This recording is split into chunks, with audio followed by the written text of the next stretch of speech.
लोकसभा में बुधवार को गृह मंत्री अमित शाह ने चुनाव सुधार और एसआईआर पर संबोधित किया। इस दौरान उन्होंने विपक्ष को जमकर फटकार लगाई। भाषण के बीच बोलने वाले विपक्षी सांसद को नसीहत दी। संबोधन के दौरान शाह के मुंह से गुस्से में आपत्तिजनक शब्द भी निकला। उन्होंने यह भी कहा कि 2014 के बाद से भाजपा की जीत पर विपक्ष को करता है। विपक्ष जब हंगामा कर रहा था तब शाह गुस्से में आ गए। उन्होंने विपक्ष की ओर उंगली दिखाते हुए कहा, मेरे बोलने का क्रम मैं तय करूंगा। 30 साल से जनप्रतिनिधि हूं, आपकी मुंसिफगिरी संसद में नहीं चलेगी।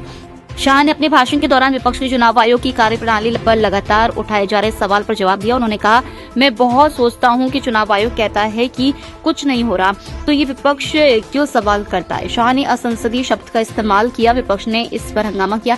संसदीय मंत्री रिजिजू ने कहा, गलती से यह निकला है, सदन के पटल से हटेगा। राजस्थान के हनुमानगढ़ में एथेनॉल फैक्ट्री को लेकर हो रहे विरोध प्रदर्शन में आज तनाव बढ़ने की आशंका है। कांग्रेस नेताओं और किसानों ने चेतावनी दी है कि मांग पूरी नहीं होने तक आंदोलन जारी रहेगा। गुरुवार सुबह से किसानों का प्रदर्शन स्थल के पास से गुरुद्वारा में पहुंचना शुरू हो गया है। आज भी जिले के टिब्बी क्षेत्र में इंटरनेट बंद है। बुधवार को किसानों ने जिले के राठीखेड़ा गांव में निर्माणधीन Dune ethanol private limited factory की दीवार तोड़ दी। इसके बाद भड़की हिंसा में जमकर आगजनी, पत्थरबाजी हुई। लाठीचार्ज और आंसू गैस के गोले दागने से गुस्साए किसानों ने 14 गाड़ियों को फूंक दिया। कांग्रेस विधायक अभिमन्यु पुनिया को भी लाठीचार्ज में सिर पर चोट लगी है। हिंसा में 50 से ज्यादा लोग घायल हुए। केरल को छोड़कर देश के 11 राज्यों और केंद्र शासित प्रदेशों में चल रहे वोटर लिस्ट के स्पेशल इंटेंसिव रिवीजन के फॉर्म जमा करने की आज आखिरी तारीख है। चुनाव आयोग के आखिरी गुरुवार को फॉर्म डिजिटाइजेशन और जमा करने की प्रोग्रेस का रिव्यू करेंगे। इस मीटिंग के दौरान उत्तर प्रदेश सहित अन्य राज्यों के लिए एसआईआर की डेडलाइन बढ़ाने पर विचार किया जा सकता है।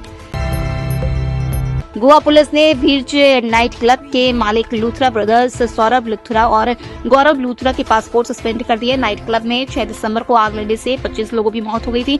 घटना के बाद दोनों भाई देश छोड़कर थाईलैंड भाग गए थे। गोवा सरकार ने बुधवार को विदेश मंत्रालय से लूथरा ब्रदर्स के पासपोर्ट सस्पेंड करने की अपील की थी। विदेश मंत्रालय के अनुसार पासपोर्ट एक्ट 1967 की धारा 10A के तहत केंद्र सरकार या उसका कोई अधिकारी किसी का पासपोर्ट सस्पेंड कर सकता है। पहाड़ी राज्यों की बर्फबारी और हिमालयी क्षेत्र में वेस्टर्न डिस्टर्बेंस बनने से मैदानी इलाके में सर्दी बढ़ी है। मध्य प्रदेश में पारा 3 डिग्री तक पहुंच गया है।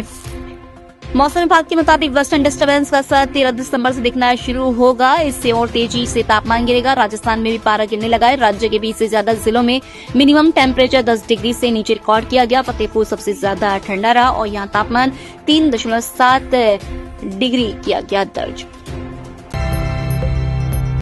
अमेरिकी राष्ट्रपति डोनाल्ड ट्रंप ने गुरुवार को ट्रंप गोल्ड कार्ड के लिए अप्लाई प्रोसेस शुरू करने का ऐलान किया है। इसके लिए आवेदक आज से आवेदन कर सकते हैं। कार्ड की कीमत $1 मिलियन है। हालांकि कंपनियों को कार्ड के लिए $2 मिलियन देना होगा। ट्रंप ने इसी साल फरवरी में गोल्ड कार्ड वीजा प्रोग्राम शुरू करने का ऐलान किया था। हालांकि उस वक्त उन्होंने इसकी कीमत $5 मिलियन रखी थी। सितंबर में इसे घटाकर $1 मिलियन किया गया। रूस के साइबेरियाई इलाके व्लादिवोस्तोक और अमूर ओबलास्ट के एक आइलैंड पर चीन की नजर। रिपोर्ट्स के मुताबिक वह इन दोनों इलाकों पर अपना कब्जा जमाने के लिए दावा मजबूत करने की कोशिश कर रहा है। अमेरिकी मैगजीन न्यूज़वीक से मुताबिक चीनी सरकार रूस की सीमा के पास कृषि भूमि खरीद रही है और लंबे वक्त के लिए लीज पर ले रही है। हाल ही में ऐसे मामले बढ़े हैं।